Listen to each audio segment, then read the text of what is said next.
Hello students, welcome back to my channel learn by practice. But आज हम exercise 4.2 start करेंगे।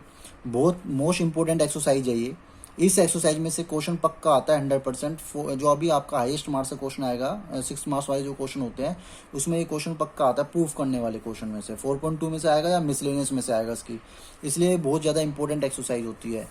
तो इसमें आपको क्या करना है, using the property of determinant, आपको डिटर्मिनेंट की प्रॉपर्टी का यूज करके और बिना एक्सपेंड किए, विदाउट एक्सपेंडिंग, मतलब कि आपको डिटर्मिनेंट नहीं निकालना, आपको एक्सपेंड नहीं करना, आपको सिर्फ प्रॉपर्टी, जो मैंने आपको 6 प्रॉपर्टी लास्ट वीडियो में मैंने आपको 6 प्रॉपर्टीज के बारे में बताया था।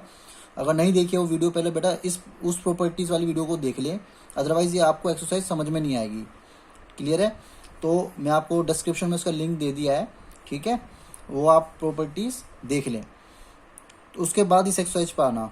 तो using the property of determinants without expanding, बिना एक्सपेंड किए सिर्फ प्रॉपर्टी की मदद से आपको क्वेश्चन नंबर 1 से लेके 7 तक प्रूफ करने हैं।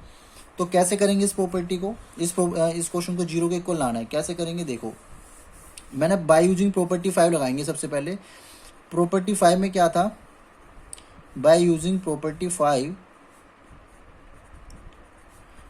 5 में क्या था बेटा, इन दोनों को हम एक्सपेंड कर इन दोनों को हम सेपरेट ले सकते हैं। जब मैंने कहा था कि जब दोनों एलिमेंट्स सम की फॉर्म में हो, एक कॉलम में या एक रो में, तो आपको क्या करना है, उसको सेपरेट कर लेना है। तो कैसे सेपरेट करेंगे, दो as is the sum of two determinants लिख सकते हैं हम उसको, X Y Z A B C, और जिसका जो लेफ्ट वाला पार्ट है वो लेफ्ट वाले में आएगा, एक्स वाई जेड लेफ्ट वाले डिटरमिनेंट में, प्लस वही सेम चीज X Y Z A B C. अब इसका जो राइट वाला पार्ट है वो राइट वाले डिटरमिनेंट में आएगा।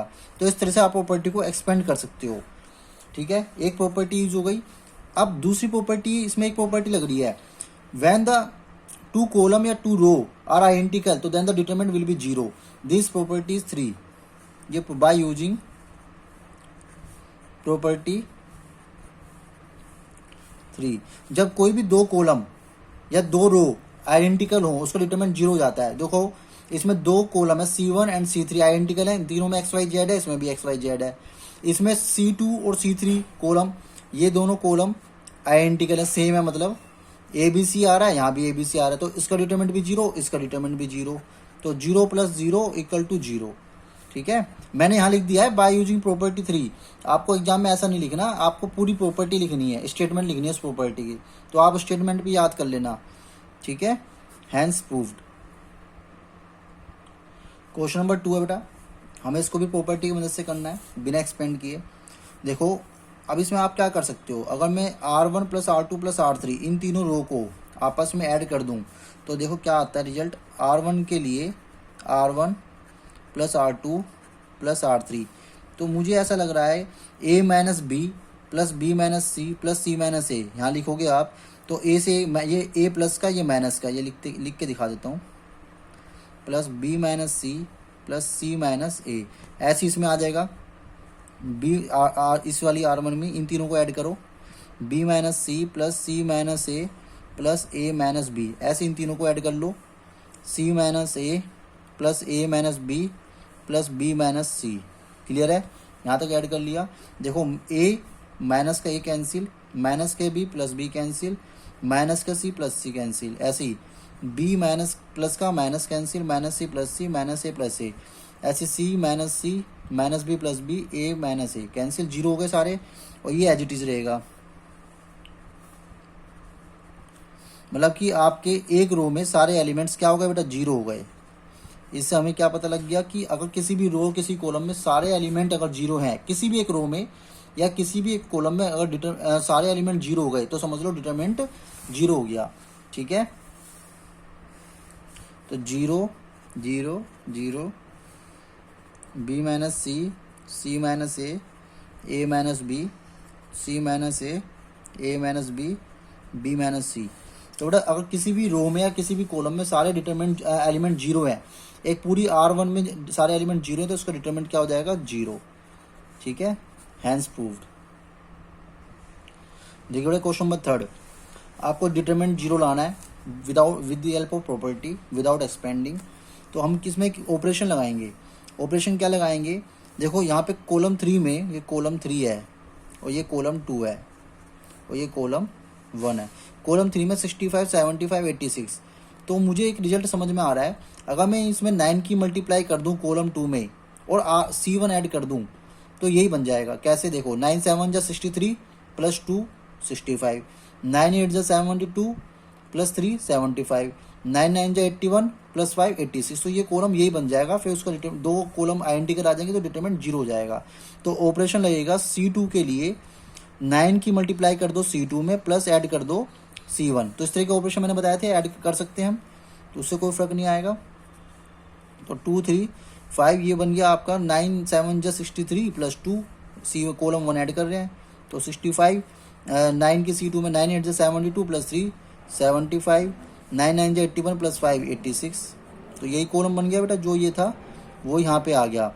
तो आप देखो C2 एंड C3 आइडेंटिकल हो गए तो डिटरमिनेंट क्या हो गया बेटा, 0 हो गया। बाय प्रॉपर्टी 3 यहाँ लिख देना, बाय यूजिंग वो वाली स्टेटमेंट लिख देना, व्हेन 2 कॉलम्स आर आइडेंटिकल तो देन डिटरमिनेंट विल बी 0। तो ये प्रॉपर्टी 3 है, हैंस प्रूव्ड।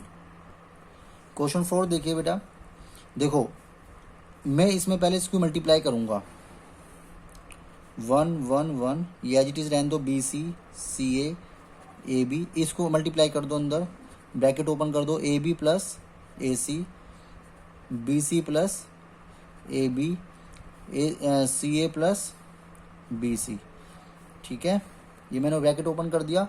अगर मैं देखो C2 और C3 दोनों ऐड कर देता हूँ तो ये भी बन जाएगा AB plus BC plus AC, ये भी बन जाएगा AB plus BC plus AC, ये भी AB plus BC plus AC। तो तीनों सेम आ जाएंगे। फिर मैं कॉमन ले लूँगा तो यहाँ आ जाएगा 1 1 1 और यहाँ भी 1 1, तो डिटरमिनेंट क्या हो जाएगा, 0। तो मैं क्या करूँगा, अब ऑपरेशन लगाऊंगा यहाँ पे C3 के लिए C2 प्लस C3 ऐड कर देंगे। यहाँ ऑपरेशन लगा देते हैं, कॉलम 3 के लिए C2 प्लस C3 दोनों ऐड कर दो, कॉलम 2 और कॉलम 3 ऐड कर दो। ठीक है, तो यहाँ आ जाएगा आपका 1 1 1 और ये आ जाएगा आपका AB BC AC और सॉरी यहाँ बेटा BC होगा, ये गलत लिख दिया, वेट कीजिए। तो यहाँ पे अब मैंने बेटा उतार दिया मैंने नेक्स्ट पेज पे। अब कॉलम 3 के लिए कॉलम 2 प्लस कॉलम 3 ऐड कर देते हैं, ऑपरेशन लगा देते हैं। तो क्या आएगा, 1 1 1 BC as it is, AC as it is, AB as it is, और ये हो जाएगा बेटा AB plus BC plus AC, ये भी हो जाएगा AB plus BC plus AC, ये भी AB plus BC plus AC, तीनों सेम आ गए। अब टेकिंग कॉमन, कॉलम 3 में से ये तीनों चीज कॉमन ले लो, taking common AB plus BC plus AC from column 3। Column 3 में से कॉमन ले लें तो क्या रिजल्ट बचा आपके पास, AB plus BC plus AC। तो यहाँ पे रिजल्ट बचा आपके पास 1 1 1, ये था आपके पास BC AC AB, यहाँ भी बेटा 1 1 1 आ जाएगा। तो जब C1 और C3 दोनों आइडेंटिकल आ गए तो उसका डिटरमिनेंट क्या हो गया, 0। तो result will be 0, hence proved. Clear है। देखिए 5th पार्ट में अब आपको RHS में 0 नहीं लाना, अब आपको RHS में दिस इक्वल टू दिस लाना है, ये लेके आना है आपको RHS में। तो हम LHS लेते हैं। ठीक है, अब आपको बताया था जब ये मैट्रिक्स, जब एलिमेंट सम की फॉर्म में हो तो हम दो डिटरमिनेंट में सेपरेट कर सकते हैं इसको, लेफ्ट वाला लेफ्ट वाली साइड में, राइट वाला राइट वाली डिटरमिनेंट में आ जाएगा।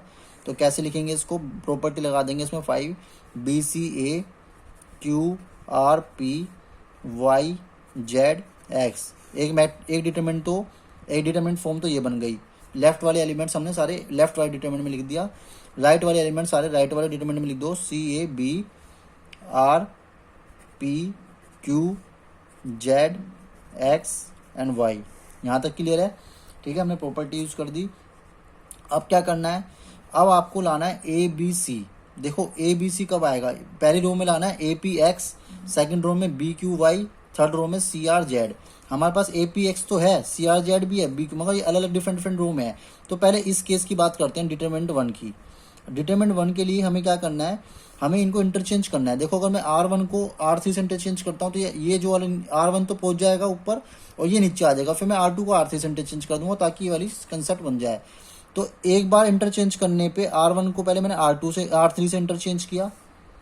ठीक है, R1 को R3 से इंटरचेंज किया तो एक माइनस का साइन बाहर आएगा। मैंने बताया एक प्रॉपर्टी है, जब हम किसी भी रो, दो रो को या किसी दो कॉलम को आपस में इंटरचेंज करते हैं तो डिटरमिनेंट माइनस हो जाता है, तो एक बार माइनस का आएगा, ठीक है। और R3 को देन उसके साथ मैं इंटरचेंज कर दूंगा, किसके साथ, R2 के साथ। तो ये दो ऑपरेशन इकट्ठे लगा देता हूँ, यहाँ पे आ जाएगा माइनस का स्क्वायर, क्योंकि माइनस दो बार आ जाएगा ना। इस केस की बात कर रहा हूँ, अब इस केस की बाद में बात करेंगे। तो ये आपका रिजल्ट यही बन जाएगा जो आपको लाना है। देखो फर्स्ट रो में पहुंच जाएगा ए पी एक्स, और सेकंड रो में आ जाएगा बी क्यू वाई, और थर्ड रो में आ जाएगा सी आर जेड। समझ गए ना आप, क्योंकि देखो R1 जो थी इसको मुझे नीचे लिया है क्योंकि मुझे R3 को ऊपर लेके जाना है, तो मैंने इसको पहले इससे इंटरचेंज कर दिया। अब मुझे बी क्यू वाई यहाँ आ गया, ए पी एक्स वहां पहुंच गया, मुझे बी क्यू वाई को सेकंड रो मिलाना है, इसको नीचे लाना, तो मैंने R2 को R3 से इंटरचेंज कर दिया। क्लियर है, दो ऑपरेशन लगे। माइनस का स्क्वायर क्यों आया, क्योंकि जब दो किसी भी दो रो को इंटरचेंज करते हैं तो एक बार माइनस बाहर आता है, तो डिटरमिनेंट नेगेटिव हो जाता है, तो दो बार इसलिए आया क्योंकि दो बार मैंने इंटरचेंज किया है। ऐसे इस केस में करेंगे, एपीएस को ऊपर लेके जाना है तो R1 को पहले मैं R2 से इंटरचेंज करूंगा, ठीक है, डिटरमिनेंट 2 के लिए। तो ये ऊपर पहुंच गया, ये नीचे आ गया, अब इसको इससे इंटरचेंज कर दूंगा, R2 को R3 से इंटरचेंज कर दूंगा, तो ऐसे यहाँ पे माइनस का स्क्वायर आ जाएगा, और ये रिजल्ट बन जाएगा A P X B Q Y C R Z. तो माइनस का स्क्वायर प्लस हो गया, माइनस का स्क्वायर प्लस हो गया, ये दोनों ऐड होंगे, दोनों सेम आ गए, दोनों ऐड होंगे, तो ये आ जाएगा रिजल्ट आपका जो आपको चाहिए, 2 into A P X B Q Y C R Z. ये आपका ये प्रूव जो करना था आ गया, हैंस प्रूव, ठीक है। इस क्वेश्चन में क्या करना है, बिना एक्सपेंड किए हमें इसको प्रूव करना है 0। तो मैं क्या करूँगा, इसमें से टेकिंग कॉमन ले लेता हूँ, taking common -1 from each row, हर रो में से माइनस कॉमन ले लो। अगर हर एक रो में से माइनस कॉमन लेते तो एक बार बाहर आएगा, तीनों रो में से लिया तो -1 का क्यूब हो जाएगा, ठीक है। तो ये हो गया 0, माइनस से साइन चेंज हो जाएंगे, ए 0 C minus B minus C 0, ठीक है। प्लस वाले माइनस बन जाएंगे, माइनस वाले प्लस बन जाएंगे, और इक्वल टू में क्या चल रहा है बेटा, डिटरमिनेंट चल ही रहा था, ये आपका ये डिटरमिनेंट था ना, ये इक्वल टू में चल रहा है। क्लियर है, यहाँ तक क्लियर है। -1 की पावर क्यूब मतलब कि माइनस आएगा, ठीक है। इसको मैं नेक्स्ट पेज पे मैंने इसको नेक्स्ट पेज पे लिख लिया, -1 का क्यूब था तो माइनस लिख दिया। अब क्या करेंगे, इसमें इंटरचेंज कर देंगे, रो को कॉलम में, कॉलम को रो में, इंटरचेंजिंग